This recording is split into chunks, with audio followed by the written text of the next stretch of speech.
It was an unprecedented public warning from Canada's top spy for a region considered remote and exposed. Non-Arctic states, including the People's Republic of China, seek to gain a strategic and economic foothold in the region. What you are about to hear may overturn everything you thought you knew about North America's defense system. Pentagon officials were left visibly stunned. NATO was struck silent. And President Trump? He had just lost control of the Arctic. We grew up with a story that was told and retold about how the Western Alliance works, that the United States leads, and its allies, including Canada, the polite, well-mannered neighbor to the north, fall in line. They might respond a little more slowly, they might not spend as aggressively as Washington would like, but they would always be there. That story has now come to an end. In January 2026, Canada unexpectedly took a strategic military step that sent shockwaves through defense leadership in both the United States and Europe. This move was not simply about acquiring weapons or increasing defense spending, it was a signal of a global shift in power, one that the United States failed to anticipate. And what makes the situation even more consequential is this. President Trump's threats to annex Canada as the 51st state ultimately backfired in a way no one saw coming.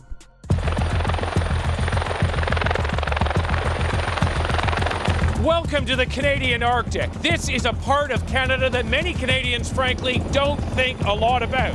But our adversaries are thinking about this land. This is a special looking at Arctic sovereignty and what we're doing to protect our land. Canada's military is stretched, not enough soldiers. Today the mission is to insert OP India 11 Charlie. Not enough equipment. Let me take you inside the room where it all happened. It was a NATO working group meeting in Brussels, held just a few days earlier. Meetings like these are usually highly scripted, dull, and entirely predictable. The American side typically arrives with a pre-drafted joint statement. Everyone nods along. The Canadians, for their part, habitually apologize for their budget figures, an old and familiar routine. But this time, the atmosphere shifted completely. The US delegation unexpectedly proposed adding a clause related to unified maritime command in the Arctic. The wording sounded technical and legalistic, but in practice it would have placed Canada's new Arctic defense assets under NATO coordination, which, in an emergency, effectively means under American control. It was the same approach that had been taken for the past 70 years. Then the room fell silent. The Canadian representative, not a politician, just a senior civil servant, calmly stated that Canada could not agree to the clause. Those assets would remain under direct Canadian command. The American admiral chairing the discussion assumed there had been a misunderstanding in translation and asked for clarification. But the Canadian official simply repeated the answer. Command authority would remain national. There would be no automatic transfer of control. And that silence, the stillness that followed, was the sound of the post-Second World War global order reaching the limits of its design.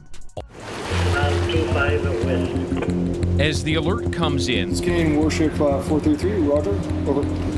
the Canadian Navy ship bursts to life.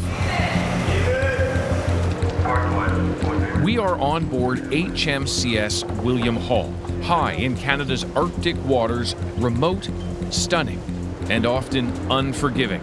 Do we have any? Canada has just given US military planners a serious headache with a series of decisive moves in the Arctic. First, it is deploying a large-scale, independent defense network across the region, and crucially, all control and command authority rests entirely with Canada. There is no sharing of command, no joint management. Everything falls under exclusive Canadian sovereignty. Next, Ottawa has moved swiftly to procure its own low Earth orbit surveillance satellite system. Privately owned, neither American nor integrated into any NATO-wide architecture. This is a network fully controlled by Canada. That is not all. Canada is also building a fleet of long-range, armed, unmanned aerial vehicles, specifically designed to operate effectively in the harsh Arctic environment. And the move that has infuriated defense contractors in Washington, Canada has deliberately chosen not to buy American technology. Instead, it has partnered with European allies to develop sensors, invested in domestic solutions, and ensured that all data processing and command infrastructure is located on Canadian soil. Canada is effectively creating a private internet for the Arctic, and the United States has no password. To put it bluntly, this is like a previously quiet neighbor suddenly erecting a fortified fence, hiring private security, and informing your local police that they are no longer welcome on the property. Los Angeles. You know what? You know that Portland, we got it down to almost no crime, you know? When we pulled it out, we had a Supreme Court decision. We can go back, we're allowed to go back in, but we'll go back in when the crime starts. Look, the crime will soon start because they now know that we're out. And at the appropriate time, we'll go back in, and we may, if we're allowed to. The most powerful thing we haven't used, the Insurrection Act. You're considering using the insurrection. Now let us look at why this is happening at this moment. And we need to talk about Donald Trump. Over the past several months, Trump has openly declared his desire to annex Canada as the 51st state of the United States, and has even set his sights on Greenland, treating it as territory that would naturally belong to America. He has also left open the possibility of using armed force to expand US territory. Just this week, following the operation in Venezuela, Trump once again underscored his ambitions in the Arctic. But what Trump and his advisors have completely miscalculated is this: threats do not work on countries that have alternatives. Canada has taken note of Trump's volatility and unpredictability, the political chaos in Washington, and the trade wars waged even against allies under the banner of national security. Canadians remember when US authorities labeled Canadian steel a security threat. They remember the threats to withdraw from NATO, and they have concluded that the risk of depending on the United States now outweighs the risk of standing on their own. This is not merely a military decision, it is a profound psychological rupture. When your closest ally decides that you have become too dangerous to trust, you lose something that cannot be recovered. So why does the Arctic matter so much? For 3 reasons: resources, routes, and power. The Arctic ice is melting, and with it come new shipping lanes worth trillions of dollars. At the same time, the retreating ice is exposing vast reserves of critical minerals, oil, and natural gas, resources capable of sustaining national economies for centuries to come. Russia has militarized its Arctic coastline for more than a decade, refurbishing Soviet-era bases and deploying hypersonic missiles. It also possesses the world's largest fleet of nuclear-powered icebreakers, far surpassing US capabilities. China, despite being thousands of kilometers away, now labels itself a near-Arctic state. It is building icebreakers, investing in research stations, and asserting transit rights through the Northwest Passage. In the United States, for years, Washington assumed that Canada was simply a convenient platform for American military assets, that Arctic control could be exercised through Ottawa. Canada has now rejected that assumption. At the heart of the long-simmering dispute lies the question of who truly controls the Northwest Passage. Canada maintains that it is an internal waterway under Canadian sovereignty, requiring Ottawa's permission for transit. The United States, by contrast, argues that it is an international strait, open to free navigation without consent. For decades, both sides relied on a gentleman's agreement. The United States would notify Canada before sending icebreakers through, and Canada would grant approval. But climate change is melting the ice, and as the ice disappears, informal understandings are no longer sufficient. What is now required is real power. NATO has to play a bigger role also in the protection of the Arctic. Canada's foreign affairs ministers appeal to shift focus. China and Russia are working together, and there is now military cooperation and exercises happening in the Arctic, and we need to do more.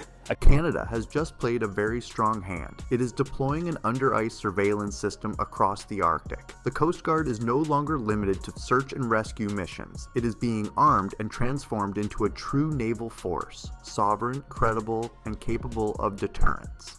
Crucially, all of this is being done without relying on American technology. That means if a crisis were to erupt, Washington could no longer simply step in or assert control. This is precisely what is keeping Pentagon generals awake at night. For more than 70 years, U.S. nuclear deterrence has rested on a single core principle: knowing everything, everywhere, at all times. Any potential threat, no matter how small, must fall within America's information and surveillance envelope. If a Russian nuclear submarine is prowling beneath the Arctic ice, the United States needs to know. Ideally, as of yesterday. Its entire global military strategy depends on that certainty. Showing the flag in Canada's far north, where even the simplest tasks require teamwork. And the rest of the world seems very, very far away. CBC News has learned the Canadian military intends to spend more time on land, in the air, and at sea in a significant expansion of military exercises throughout the Arctic. We want to be in the Arctic on a near-permanent basis. More troops, more often, up to 10 months a year of training, as opposed to the current 5 to 6 months, and not just Canadians. We've got a number of allies that have voiced their interest to operate with us in the Arctic.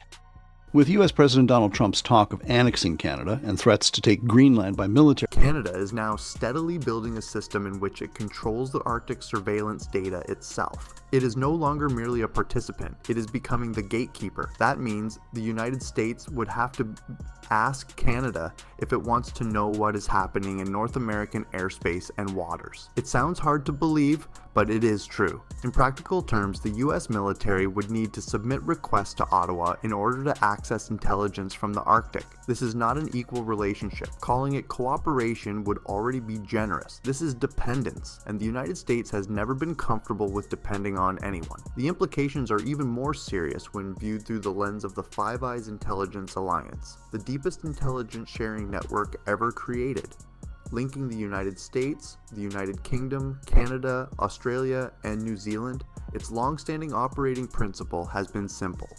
All members enjoy equal, real-time access. A signal intercepted at a listening station in Canada would instantly appear on a screen in Maryland.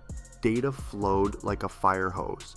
Canada is now changing that through a concept that many in the US intelligence community consider almost heretical: data sovereignty. Under this approach, raw signals collected by new Arctic sensors are first routed to Ottawa. The Canadian government then decides what will be shared, what will be withheld, and when any sharing will occur. What was once automatic access has become access by permission. The data fire hose now has a shut-off valve. For the US intelligence community, this is tantamount to suddenly losing sight in one eye. Worse still, it is not a problem that can be solved simply by throwing money at it. Canada is not selling that access. It is keeping it. And this brings us to money. In Washington, policy is not just about people. It is also about contracts. Major defense contractors are furious. From Raytheon and Lockheed Martin to Boeing, all of them maintain entire departments dedicated to what industry insiders bluntly call winning Canada. They have poured millions of dollars into lobbying efforts in Ottawa, hosting conferences, and hiring retired Canadian generals as advisors,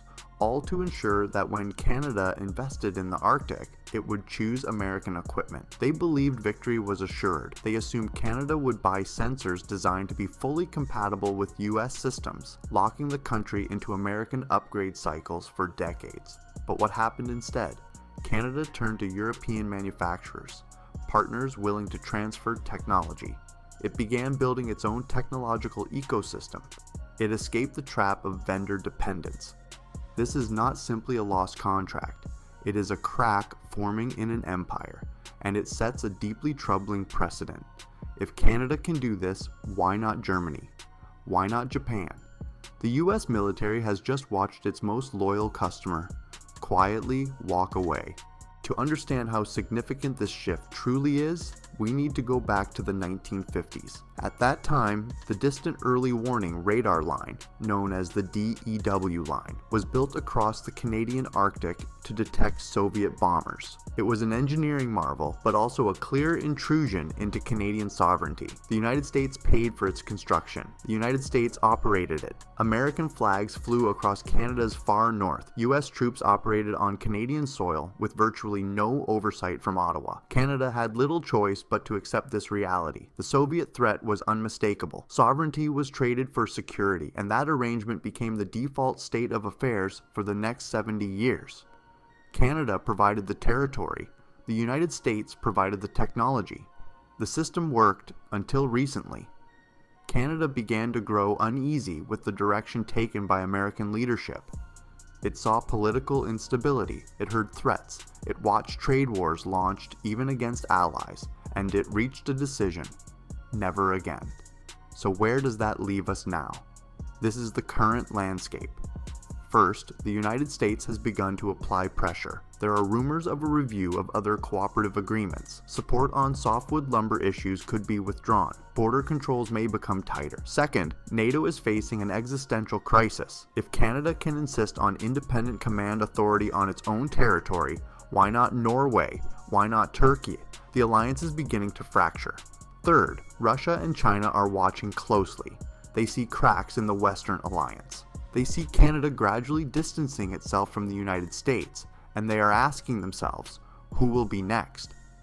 Fourth, the 2026 NATO summit is almost certain to be explosive. This issue will dominate the agenda, and for the first time in NATO's history, the United States may not get its way. What is truly unfolding here goes far beyond military hardware or diplomatic tensions. We are witnessing the end of an era of unilateral American dominance in the Western Hemisphere. For more than a century, US policy has been shaped by the Monroe Doctrine, the belief that the Americas constitute America's exclusive sphere of influence, with no outside interference permitted. Canada is now rejecting that premise. Not with words, but with billions of dollars invested in sovereign military capability. And it is worth remembering that Canada has sound reasons for doing so. When one looks back at American behavior over the past decade, from unpredictability to threats directed at allies, to the doctrine of America First, which in practice often meant America alone, who would not want a contingency plan? This is the consequence of treating allies with contempt, of threatening instead of extending a hand, of viewing relationships through the lens of dominance rather than partnership. Donald Trump wanted to turn Canada into America's 51st state. Instead, he pushed it toward becoming a genuinely independent military power. The once quiet neighbor is no longer silent. The dependable partner has spoken up and demanded fairness, and the superpower that once took its loyalty for granted will now have to relearn a basic lesson. Respect is not given, it must be earned. This story is only just beginning. The Arctic is heating up, the ice is melting, and the competition for the control of the polar regions is intensifying. The question now is no longer whether the United States can maintain control, but whether it ever truly controlled it in the first place.